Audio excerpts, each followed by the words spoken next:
Meghan Markle and Prince Harry bracing for an awkward Thanksgiving? Well, it's that time of year again.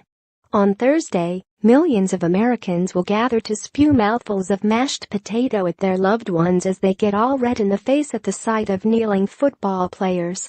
Thanksgiving can be especially daunting if you're half of a new or newly engaged couple, as you may wind up getting raked over the coals by relatives you're meeting for the first time, or ones who are just now taking you seriously because there's a ring on your finger.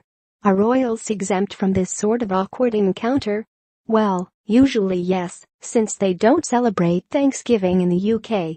But Harry fell in love with an American, which means many of his future Novembers will be spent in confusion over why a holiday that supposedly celebrates gratitude and togetherness is now synonymous with politically charged vitriolic debate.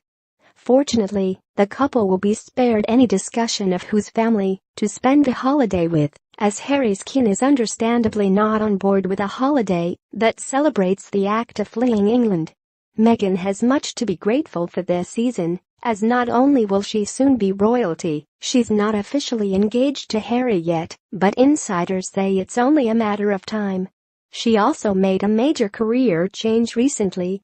After 8 seasons and countless weird-guessing lawsuits, Meghan has bid farewell to the show that made her famous-ish. Yes, Markle has quit Suits, and sources say her emotional last day of filming took place last week. Meghan was supposed to wrap by the end of Wednesday, but, for whatever reason, she ended up having to work Thursday morning in Toronto, a source tells E! News. So now she's through with work obligations and free to focus on her royal future. Many fans are wondering if Harry will be joining Meghan and her family for his first stateside Thanksgiving. Not surprisingly, the answer is no one really knows.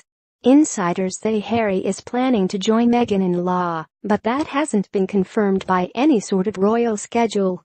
Whatever the case, Markle will reportedly be making yet another major change in her life immediately following the holiday. It'll then be time for Meghan to move to London and into Harry's place, the insider says of Meg's Black Friday agenda. We're hoping Harry will be joining the Markle clan and trying to make sense of American football on Thursday, but if he opts out, that may be for the best. According to an Australian historian, the holiday has special meaning to Meghan, as one of her ancestors was a founder of the Massachusetts community of Nantucket. That fellow, who we assume starred on the colonial version of Suits entitled Westcoats, had a great-great-great-grandfather who was beheaded by Harry's most notorious royal forebear, Henry VIII. Could make for some awkward dinner table convo. And you were worried about your MAGA hat-wearing uncle butting heads with your Bernie bro cousin who's back from his first semester at art school.